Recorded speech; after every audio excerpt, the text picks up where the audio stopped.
And welcome to Let Them Talk. I'm Paul DiRienzo. We got a great show. Very interesting guest, Simi Linton. Welcome, Simi, to the show, to Let Them Talk. And Simi is a consultant for a disabled dance initiative that we're going to be talking about, which is very interesting. And this is to mark 25 years since the passage of the Americans with Disability Act, which is the reason why all of us get to profit from being able to go up on a sidewalk and push a wheeled vehicle on a sidewalk without having to lift it up onto the curb, as my parents and grandparents would have had to have done, and why we have wheelchair ramps, and we have elevators, and we have all these things that make our life in the subways that make all our lives so much easier because of the Americans with Disability Act. And but what's very interesting is the idea of a progressive view of disability, and the idea of instead of hiding from disability, actually, dancing. You can dance in a wheelchair. So let's, Simi Linton, welcome to Let Them Talk, and you can tell us more about it. First of all, one of the reasons we're here is, of course, to discuss this all-day event on July 8th, right? And it's a free event, which is wonderful. We always love that. And it's promoted by the City of New York and Dance New York City, Dance NYC, right? Dance NYC, yes. Right, and tell us a little bit about what's going to happen that all-day event on July 8th. Okay. Well, the event is called Disability Dance Artistry, and it is a convening, a coming together of a large group of people representing the dance community in New York, educators who work in dance education and teach dance, disability activists and disability artists and disabled dancers. We are a group that was formed by Dance NYC, and the group, over the last year or two, we've come together to plan this event, and Dance NYC had taken the initiative a couple of years ago to raise funds to really assess the representation of disabled people in the world of dance.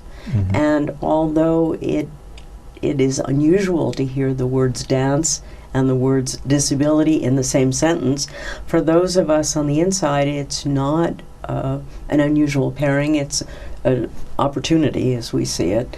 And it is indeed a coming out, as in the way that you described it. Disabled people dancing, whether on stage or in a social situation, always seems to me like the last frontier, the place where we are least expected and possibly least welcomed, but one that we have, as disabled people and as disabled artists, we've fought hard for our place there. All right. This is not directly related, but I love this picture. And this is a film that you're working on or have produced? Myself and the filmmaker Christian von Tippelskirch have produced and directed and released Invitation to Dance. And maybe we could zoom in on it a little bit there. Yeah, let's zoom in on it so we can get a nice big, screen. I clip my fingernails and clean them just for this. Oh, it looks good. All right, so it's wonderful. That is great. Wow, a documentary film with yourself, Simi Linton, and Christian von Tippelskirch. Tippelskirch. All right, and I can see there's a website, KinoLorber.com. KinoLorber.edu. Okay. Oh, I see. KINOLOR. I see. BEREDU.com. Okay. And Kino Lorber is our distributor. I see. And the film is out, and it's a documentary, and it's about my life as a disabled woman, and covering the 40-some-odd years that I have been a disabled woman.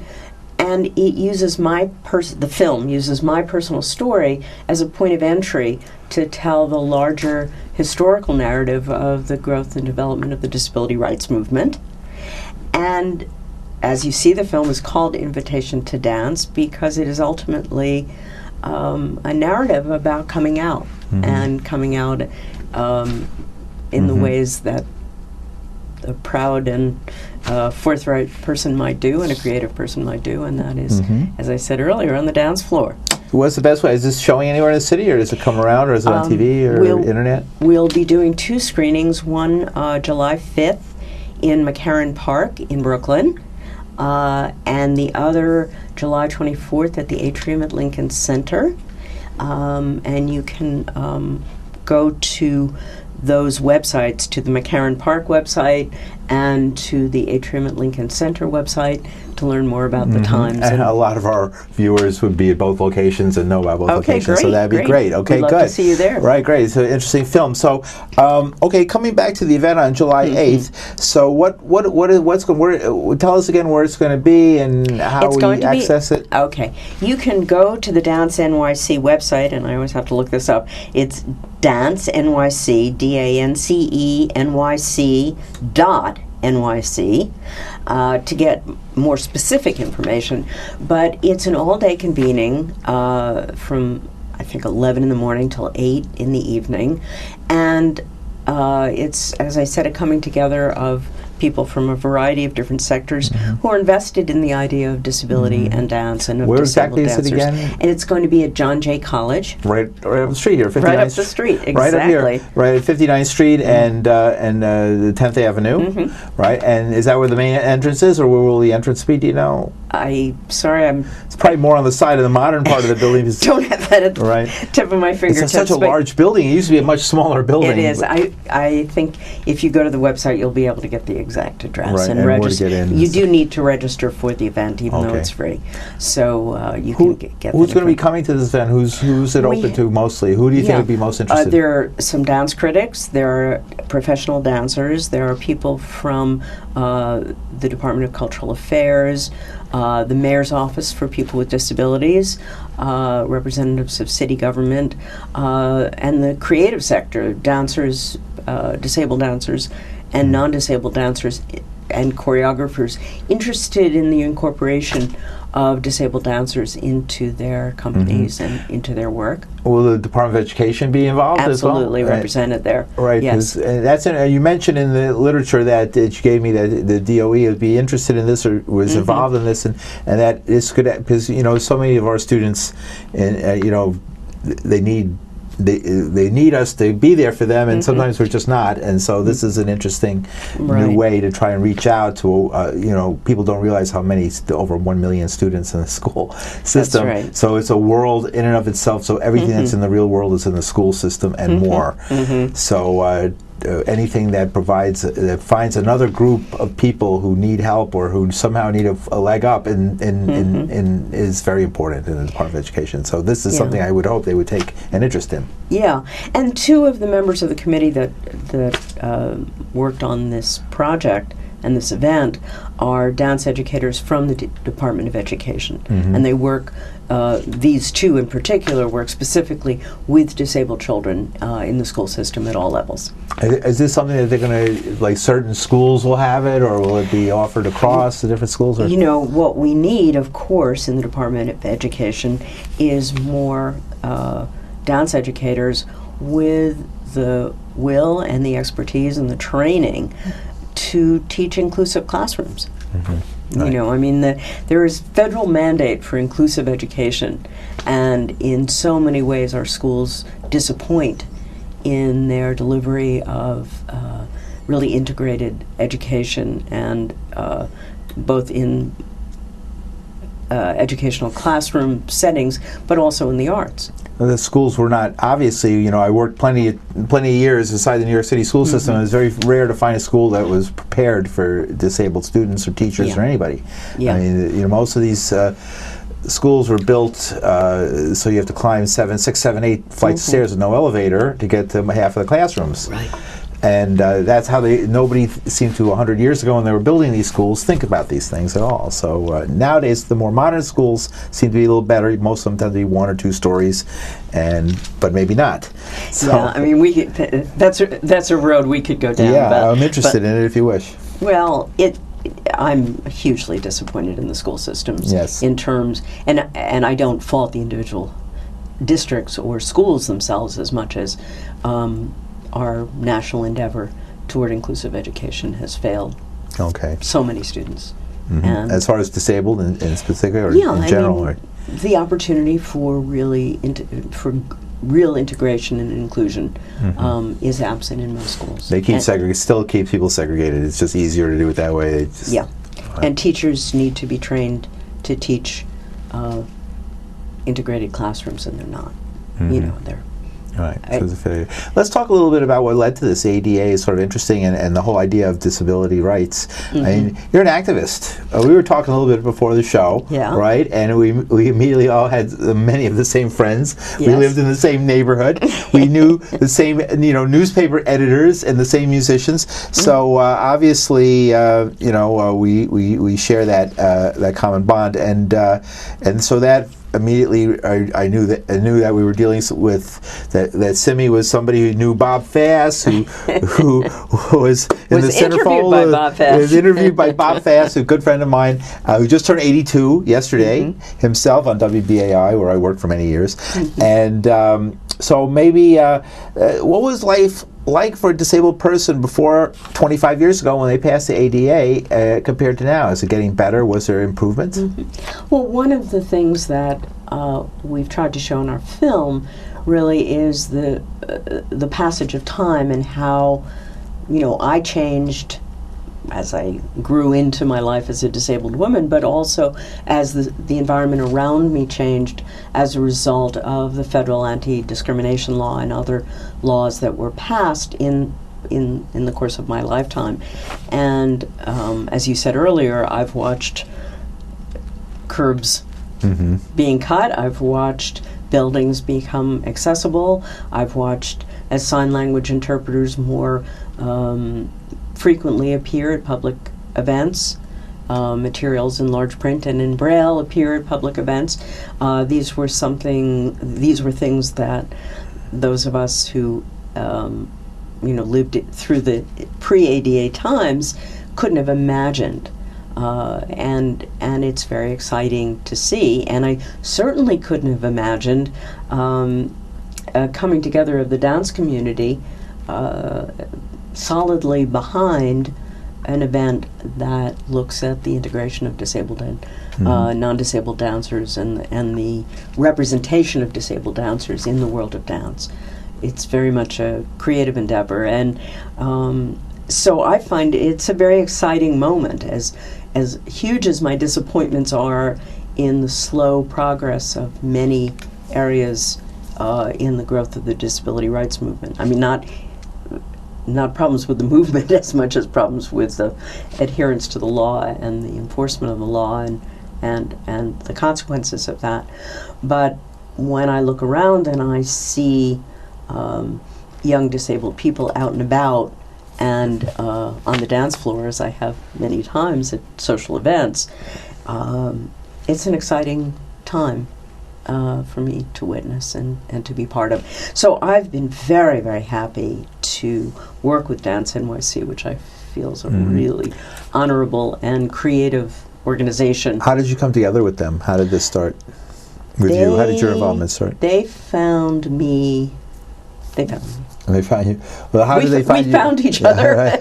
How did they find you in the sense of you were doing, what kind of work were you doing that they latched onto? Well, I am a writer and a consultant, and along with Christian von Tippelskirch, the producer and director of our film Invitation to Dance. But I've also spent the last 20 years or so as a consultant to arts organizations. And so I've worked with a number of dance companies, theater, worked with some writers and some filmmakers on the creative piece of dance. And I'm sorry, the creative piece of the disability culture movement, and furthering that. Right. And how do you consult? What are some of the things that you've had to? How have you helped them out? What are some of the things you've said to them, consulted to them about? Well, let's see. With filmmakers, let's say on their representation of disability. That's interesting. What's the biggest problem with the way filmmakers? I'm always interested in how filmmakers portray anybody, Native American or disabled, or they always have their weird ways of doing it that we need folks to try and set it straight. Did you have to set things straight? Well, let's say I had opinions.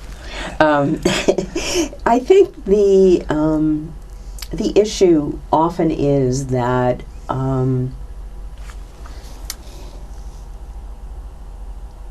outsiders to any marginalized group who want to represent the interests of that group approach it with the expectation that they may not be the authority on the subject, and that they look to insiders to partner with and to articulate what the issues and ideas are that are most salient and most important and meaningful. I think too often that those in the creative arts who represent disability, which after all has happened since the Greeks. I mean, there have been disabled characters in theater since way back. Right. Charles Dickens, little Timmy, right? Right. And further back than that. I know. Let's not forget Oedipus. Believe they know more than they do, and have very vivid imaginations, or limited imaginations, I was probably more accurate, about what our lives are like, and tend to think of disability as very much a personal issue, a loss, rather than a social issue, and how meaning is attributed to me as a disabled woman rather than the meaning that I put on it myself. Right. And so those coming from the outside try to impose a meaning based on maybe their, wow, you can't run like I can, you know. Yeah. Hey, you must be sad at night, you know. Right, I must be sad at night. And, right. And so one of my jobs as a consultant is to switch the focus from what is the poor individual doing and coping with their loss and so forth, to saying, what's their life really like? What does it mean to be disabled in America?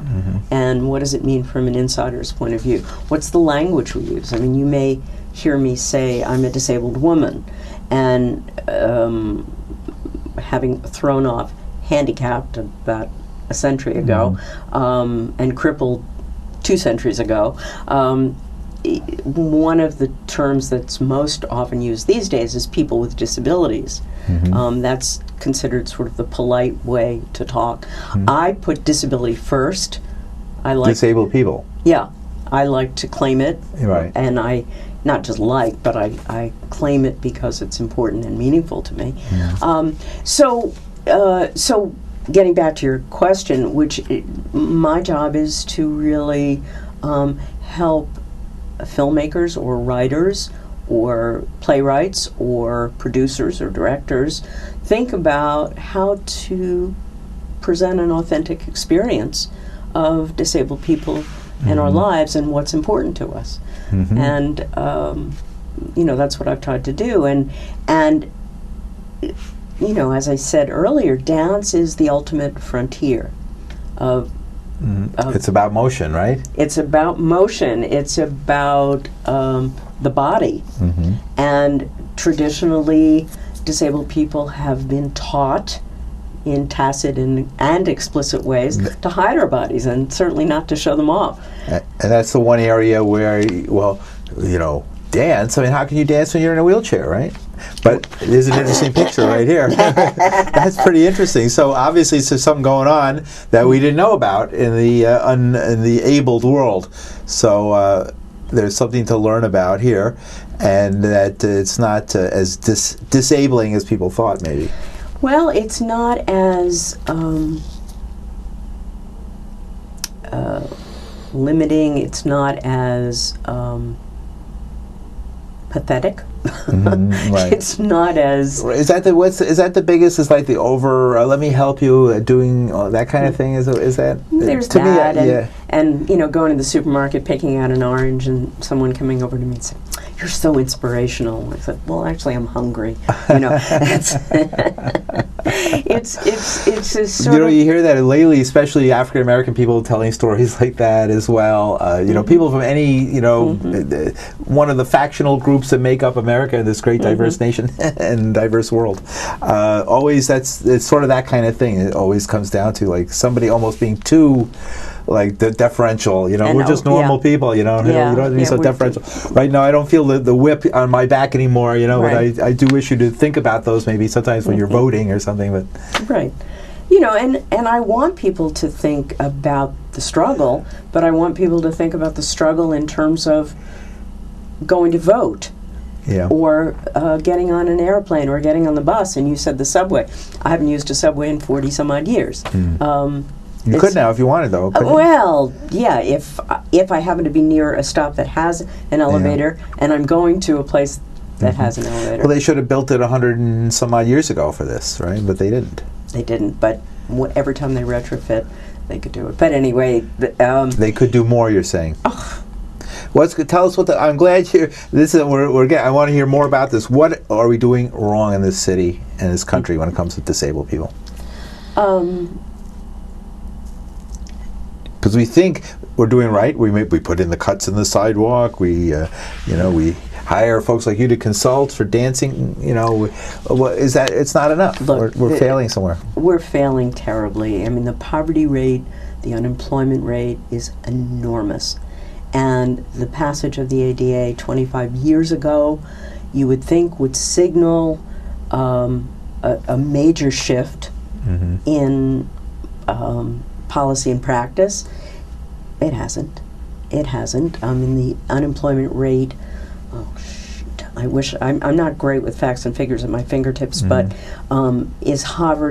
hovers around 60-70% for large segments.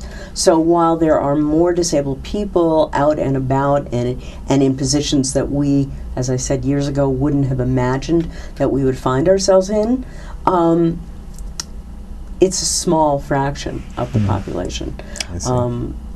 The government is failing us enormously. I mean, we've heard stories about what happens to disabled veterans coming back from wars. The failure to provide adequate housing, the kinds of support. Born on the 4th of July. What a movie that was. That was one of my amazing movies. Tom Cruise, the best movie I think that Tom Cruise did. I don't know if I like his other movies as much. And what do you think? You had problems with it? I do. And that's good. Tell us what they are. I thought it was a good movie, but you set me straight. I wish I could, but I'd have to really dig back. And so Hollywood's depiction of disabled people is generally not. There's nothing you can point to that was a good depiction in the film, besides your great movie, which I'm sure is great. Right. It's not a Hollywood production, but it's, I must say, a very beautiful movie. Look, disabled people are not, for the most part, writing these scripts. They're not directing them, and they sure as hell are not acting in them. We have talented actors prepared and trained and ready to go. And if I see one more non-disabled actor walk away with an Oscar for portraying a disabled person, I'll scream. I scream every year at the Oscars, but that's another point. We can't let them talk. We can't let them scream. It's all right. Yeah, right, here we go. The dilemma is that the insider's narrative, what we feel, it's not that everyone is in agreement. No group is, Sure. Absolutely. But the beauty of, and I'd like to really get back to this Dance NYC event. Let's do that now. We're heading towards that, but I'm letting you do it yourself. Okay. So go take it that way. The beauty of this event is that Dance NYC took it upon themselves to create an initiative and get funding for an initiative that really focuses on disabled people and our work in the creative sector. And they also recognized that being their staff is predominantly non-disabled people, that they needed to work closely and in alliance with a group of insiders who know the work and know the field and really have used us and exploited us in the best sense of the word, and have listened very, very carefully to the authority and the authenticity that we demand in such endeavors. And so I've loved working with them, and I commend them for this. And this will be July 8th. July 8th at John Jay College. And as I said, you can go to their website, dancenyc.nyc, to find out more. And actually, I should make a plug. If you're you can go to... There it is, right. You can go to our website, invitationtodancedoc.com, or the KenoLorbury.du.com, either way. But Invitation to Dance, I urge you to learn more about the film. Great. And that Christian von Tippelskirch and I have made and distributed. So I'm very happy to be part of it, and I'm going to be the keynote speaker, which is terrifically wonderful. I'm very honored to have the opportunity. We're honored to have the keynote speaker here on Let Them Talk. Thank you for coming. Indeed, and I've got to run home and finish writing it. We have about a minute left, so I wanted to ask, it was an interesting story. I don't know if you want to get into it, but in the last minute, how did you come to become disabled? I thought that was an interesting story. Well, I don't really talk about that narrative in terms of what happened to me and the specifics of my condition, except to say that I was injured on my way to an anti-war movement, anti-war rally. In Washington, D.C. In Washington, D.C. In 1971, when they really had rallies. They were major rallies. When we fought back against the forces that be. So that is part of my narrative, and it's the political stance that I bring into all of my work. Very interesting. Thank you, Simi Linton, for joining us, and encourage everyone listening to check it out and learn more about it, and we'll see you next week.